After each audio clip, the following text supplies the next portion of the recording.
Alaska, a land of superlatives, a wilderness on a scale that is almost impossible for the human mind to comprehend. Forged by ice and time, it is a realm where nature's oldest and most dramatic stories are still played out. And as the long, harsh winter finally relinquishes its grip, a profound awakening begins.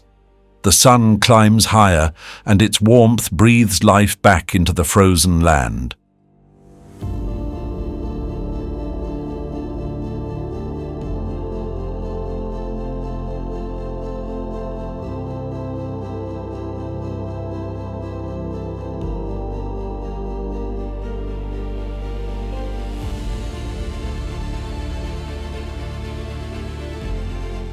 Rivers, locked in ice for months, begin to stir.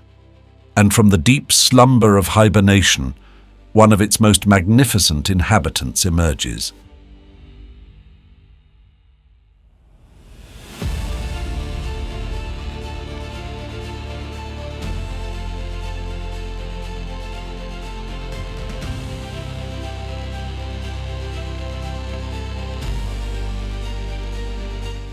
The Alaskan brown bear, Ursus arctos horribilis, an icon of the wild. After months in a state of suspended animation, he has lost nearly a third of his body weight. He is driven now by a single primal imperative: hunger.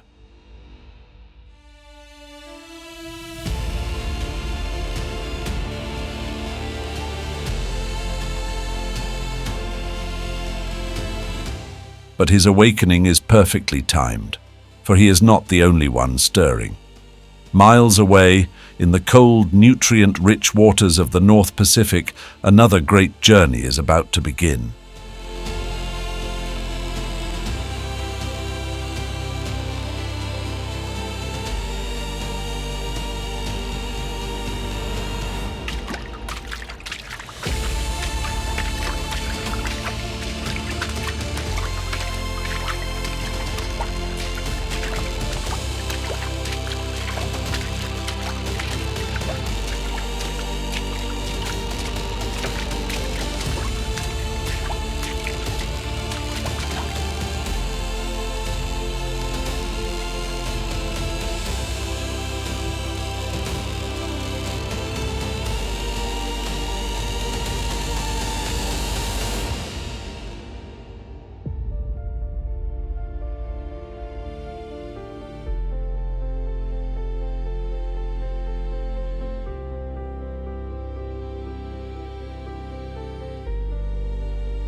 The salmon. Born in the very same freshwater streams the bears now patrol, they have spent years maturing in the vast expanse of the ocean. Now, guided by an ancient, invisible map of magnetic fields and olfactory cues, they are called home. They are returning to the place of their birth to spawn and to die.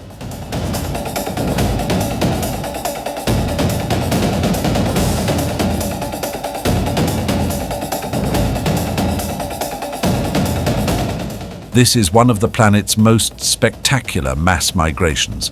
Millions of fish running a gauntlet of predators, fighting against the relentless current. It is a journey of immense struggle, but one that is essential for the survival of this entire ecosystem.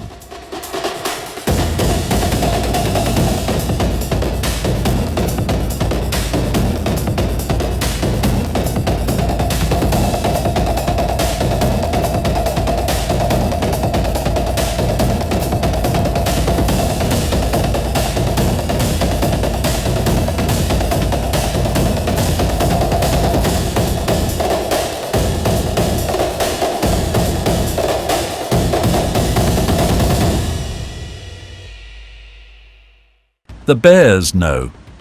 They have gathered at traditional fishing spots, like here at Brooks Falls, a place where the salmon's journey is forced through a challenging bottleneck. For the bears, this is the land of plenty.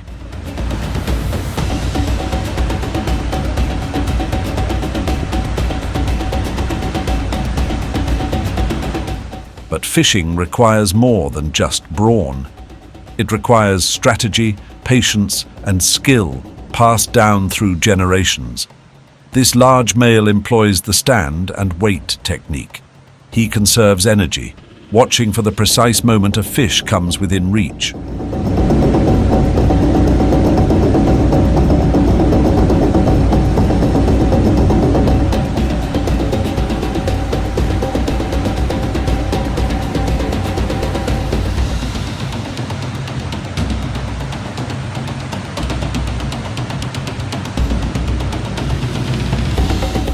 Other bears use different methods.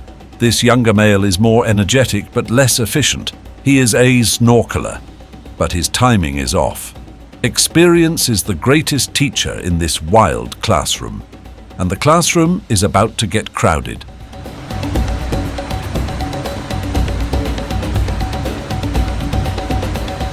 As the salmon run reaches its peak, a complex social hierarchy asserts itself. Size and disposition are everything. This dominant male, perhaps weighing over 1,000 pounds, claims the most productive fishing spot, the jacuzzi, right at the base of the falls. His presence is an unspoken warning. Challenges are rare and usually settled with a glance, a posture, a low growl. The price of a physical confrontation is too high.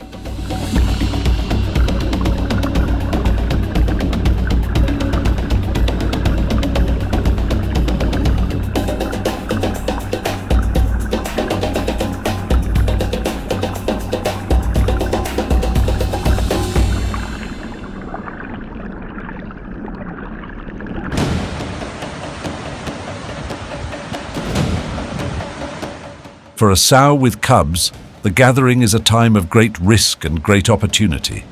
The protein-rich salmon is vital for her cubs' growth and for her own ability to produce milk. But other bears, particularly large males, can pose a mortal threat to her young. She must be a vigilant protector and a provider, a difficult balancing act.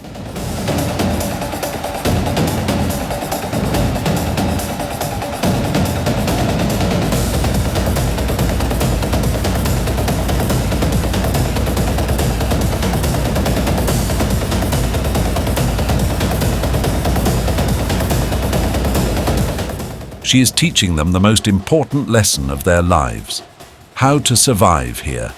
The cubs watch her every move, imitating, learning.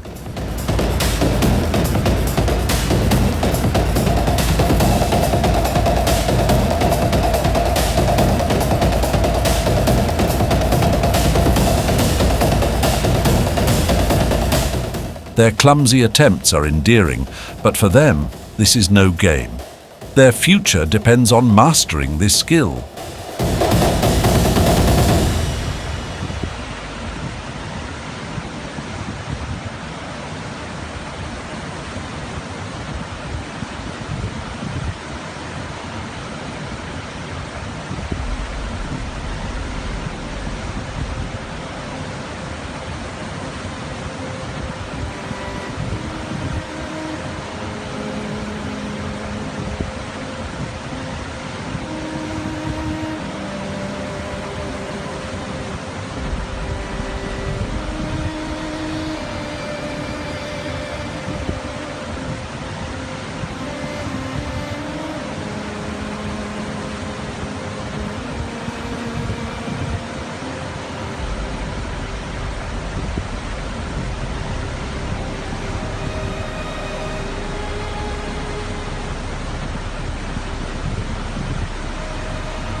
For weeks, the feast continues.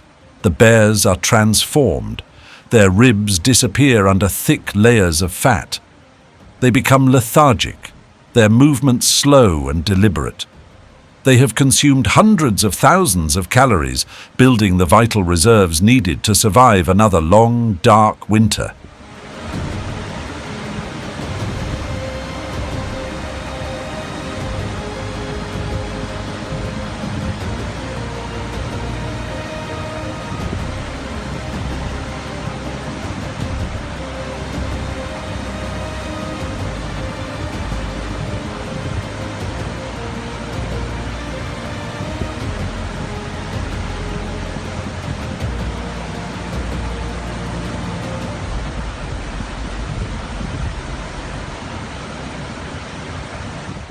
The salmon, their epic journey complete, have also fulfilled their destiny.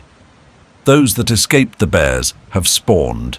Their bodies, battered and spent, now drift downstream, their final act to release marine nutrients into the soil, feeding the very forests that shelter the rivers.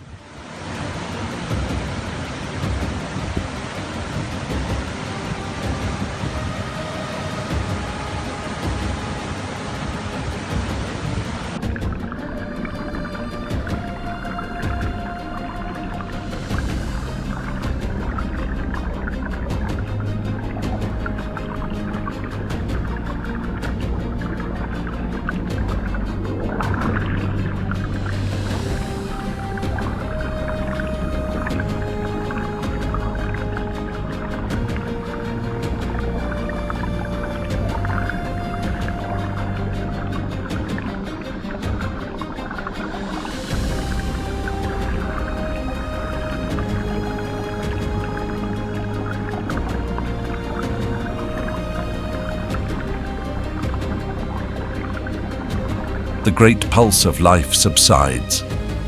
The salmon are gone. The bears, fat and satiated, retreat to the mountainsides. The silence that falls over the river is profound. What has unfolded here is a perfect, powerful cycle. A transfer of energy from the ocean to the heart of the land, with the bear as the great intermediary. It is a drama of survival, of instinct, and of a wildness that is becoming ever more precious in our world. And here, in the vastness of Alaska, it is a drama that will, with the return of the sun and the turning of the tide, begin all over again.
As summer surrenders to fall, a primal tension returns to the high valleys of the American West.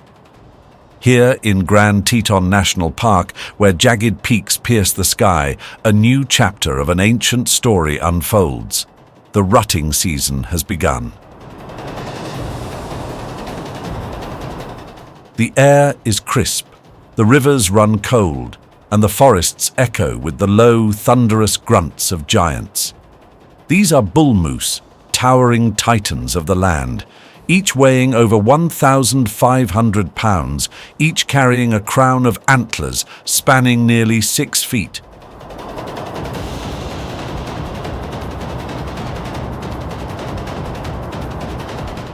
They do not fight for survival, They fight for legacy, for the right to breed, for dominance written in muscle and bone. A clash begins, slow, measured, then explosive. Antler against antler, force against force.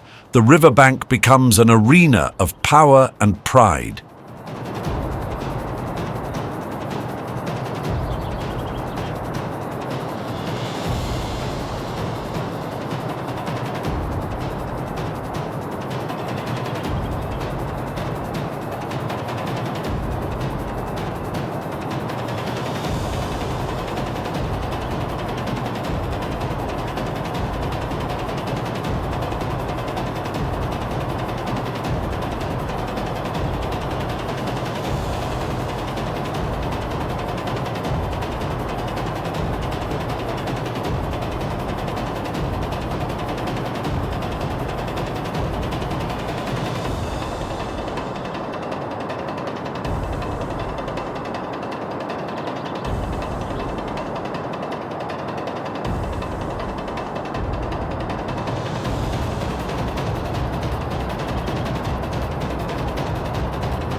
These battles are not meant to kill, but they are brutal, and only one will walk away as king of this territory. They fight beneath the shadows of the Grand Teton, mountains older than memory, witnessing every charge, every fall, every cry.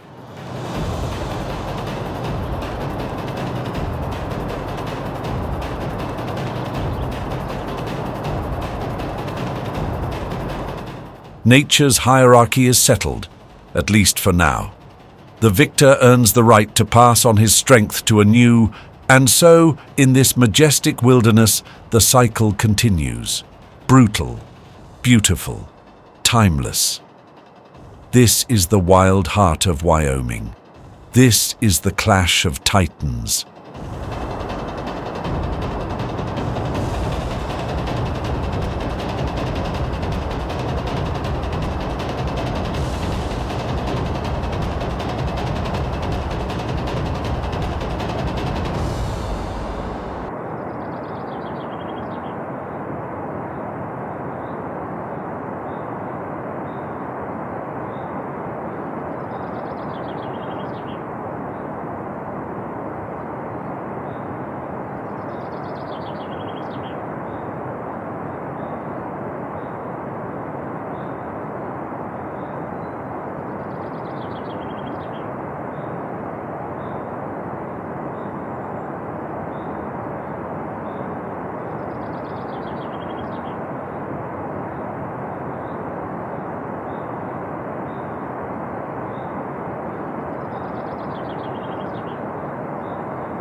The Chugach, one of the great mountain ranges of North America.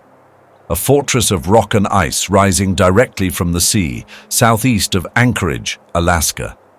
It is a landscape sculpted by immense forces, unforgiving and sublime. To our eyes, it may seem barren, hostile, a world fit only for the wind and the snow.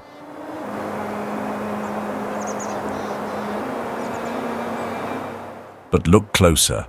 High on the precipitous slopes, where the air is thin and the ground is never truly level, lives a master of this domain.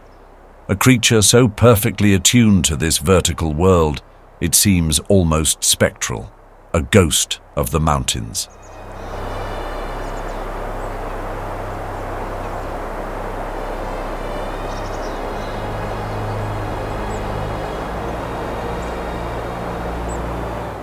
The Dall sheep, Ovis dalli. They are the northernmost wild sheep in the world, and their lives are a testament to endurance. Their white coats, providing camouflage in winter snows, make them stand out in sharp relief during the brief summer. But it is their agility that is their true marvel. Specialized, pliable hooves with a hard outer rim and soft inner pad give them a grip on surfaces that seem impossibly sheer. They move with a confidence and grace that defies gravity, flowing over terrain that would defeat any human climber.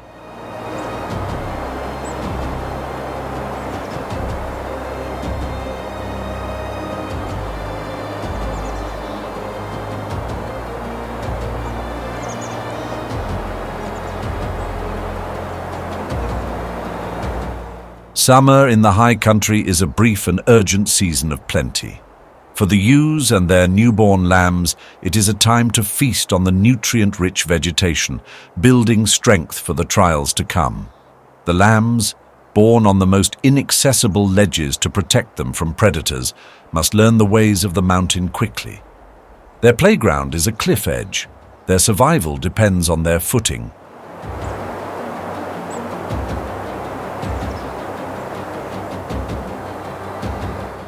The rams live separately for now, in their own bachelor bands. Their focus is the same, to eat and to grow.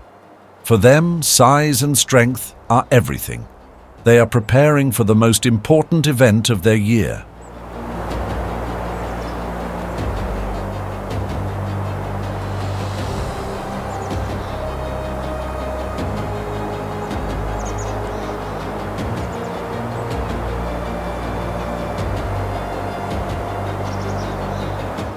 As autumn approaches, a tension builds within the bachelor bands. This is the time of the rut. A hierarchy, established through years of posturing and minor contests, will now be tested in dramatic fashion. These two dominant rams are evenly matched. Their horns, which grow throughout their lives, are symbols of age and status. A full curl can take 8 years or more to form. Now, they will be used as weapons in one of nature's most spectacular confrontations.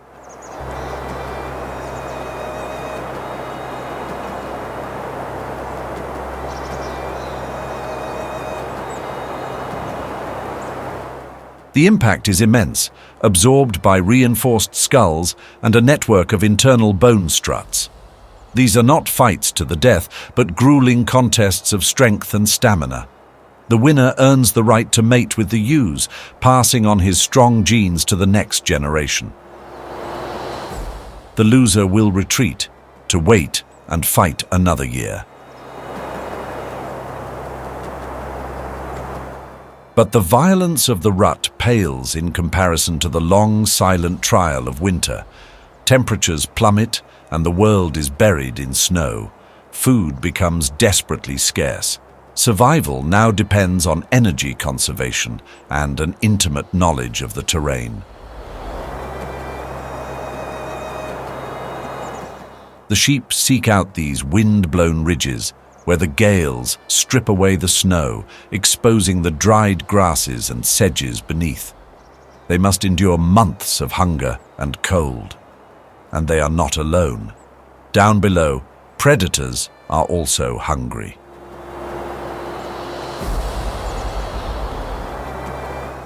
The wolves are patient. A direct assault on the sheep's cliffside sanctuary is too risky. They wait, hoping a sheep will be weakened by hunger or that a deep snowdrift will force them to lower elevations. It is a war of attrition fought between the hunters of the valley and the masters of the heights.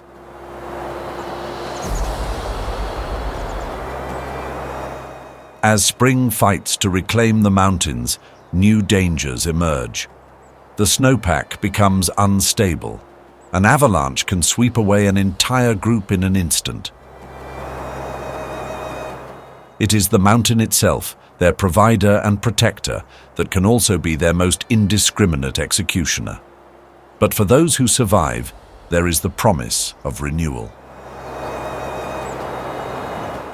The first green shoots appear. And high on the cliffs, the ewes seek solitude to give birth, starting the cycle of life all over again.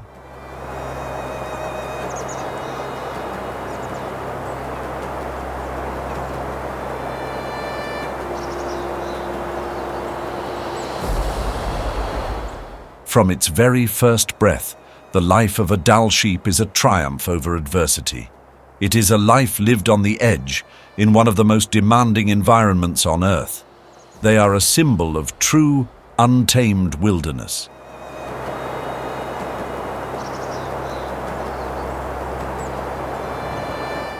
To see them, moving like white spirits across the high peaks, is to understand the profound power of adaptation. and to witness a story of survival written not on paper, but on the very rock and ice of the Alaskan mountains.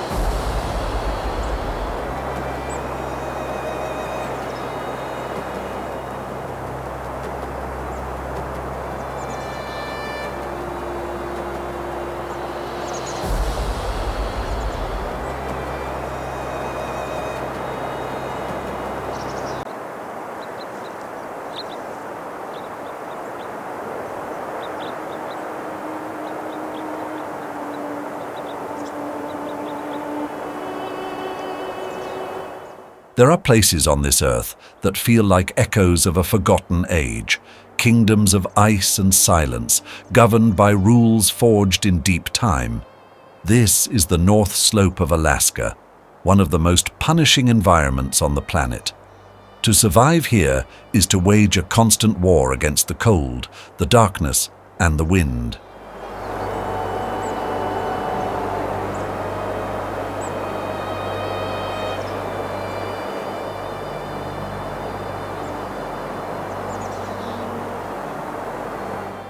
And here, in this frozen expanse, live the ghosts of the Pleistocene, survivors of the last great ice age. They are called Umingmak by the Inupiat, the bearded one. We know them as the musk ox.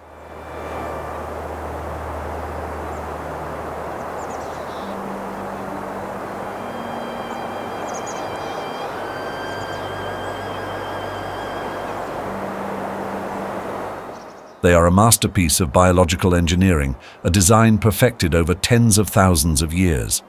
Their story is not one of mere survival, but of defiance. Their defense against the cold is legendary, a dual-layered coat. The outer guard hairs, long and coarse, repel wind and snow. But the true secret lies beneath. Kiviot, the finest, warmest wool in the animal kingdom. 8 times warmer than sheep's wool, it traps a layer of air against the body, creating a personal furnace in a world of ice. Their very blood is different, super-cooled to prevent freezing. Their hooves are natural snowshoes and ice picks, allowing them to find the meager vegetation that lies dormant beneath the snow.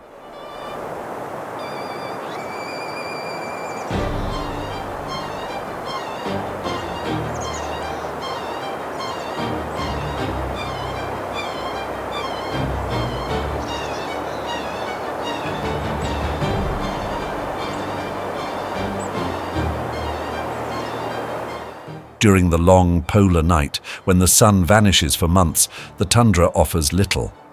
Every mouthful of frozen lichen is a victory. Every calorie must be conserved. Life is reduced to its most essential elements: warmth, energy, and the unyielding strength of the herd.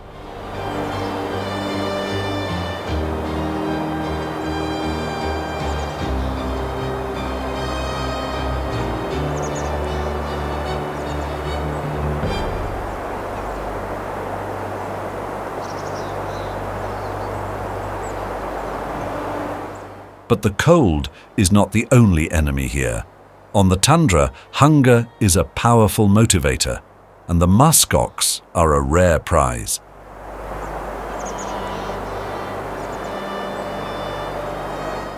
The Arctic wolf, an ancient adversary, perfectly adapted to this hunt. They are intelligent, patient, and relentless. Against such a predator, a lone musk ox would stand little chance. But the herd has a strategy as ancient as their DNA. The phalanx defense. Each member protects the other, presenting an impenetrable wall of muscle and horn. The wolves probe, looking for a single moment of weakness, a gap in the line, an older or weaker animal they can isolate.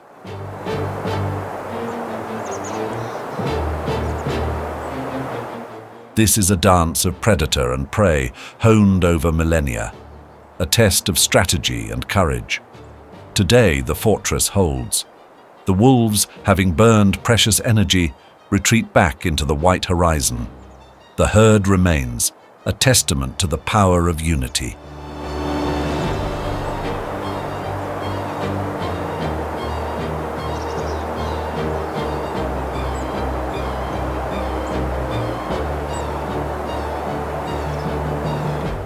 For those who endure the winter, the reward is glorious.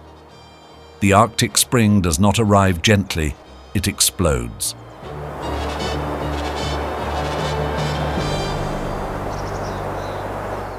For a few short months, the tundra becomes a banquet. The herd feasts, replenishing the fat reserves they lost during the long winter. This is a time of renewal and of new life.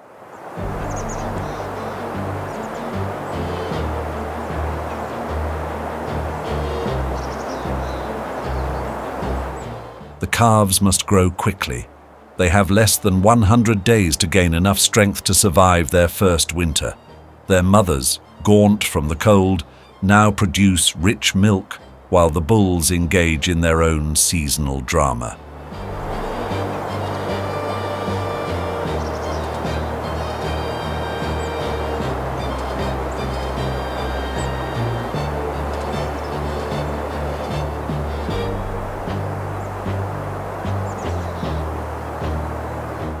The rut, a violent, ritualistic contest to determine dominance and the right to pass on their genes. These head-on collisions generate forces that would shatter the skull of any other creature. But for them, it is a necessary test, ensuring that only the strongest will father the next generation of survivors.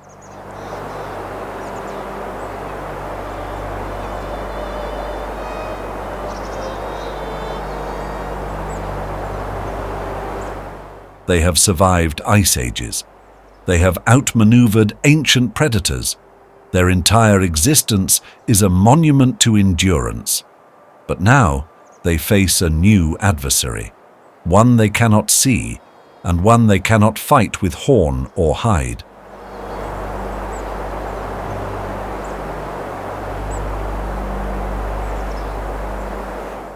The climate is changing faster here than almost anywhere else on Earth. Winters are becoming warmer, but also more unpredictable. Rain-on-snow events create a coffin of ice over the herd's food supply, leading to mass starvation. Summers, while lusher, bring new parasites and diseases, traveling north with the rising temperatures.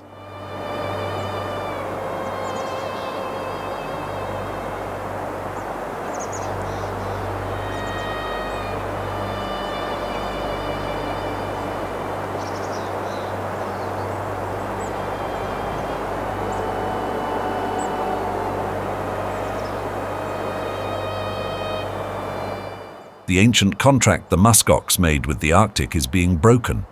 Their survival strategy, perfected over eons, is being challenged by forces beyond their control. How does a creature built for the cold adapt to a world that is warming?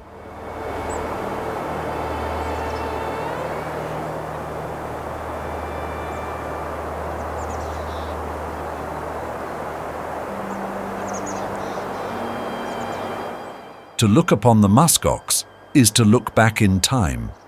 They are a living link to a wilder, harsher world. They carry the wisdom of the ice in their bones and the story of survival in their blood.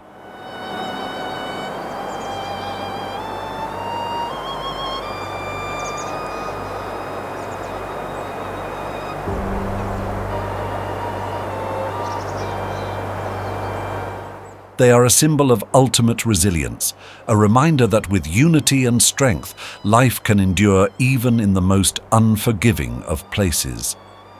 But as their world changes, their story has become a question directed not to them, but to us.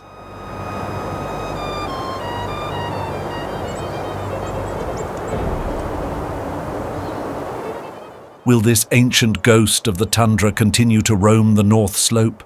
Or will it fade into memory, a final victim of a war it was never designed to fight? Its future, like the shifting Arctic ice, is now in our hands.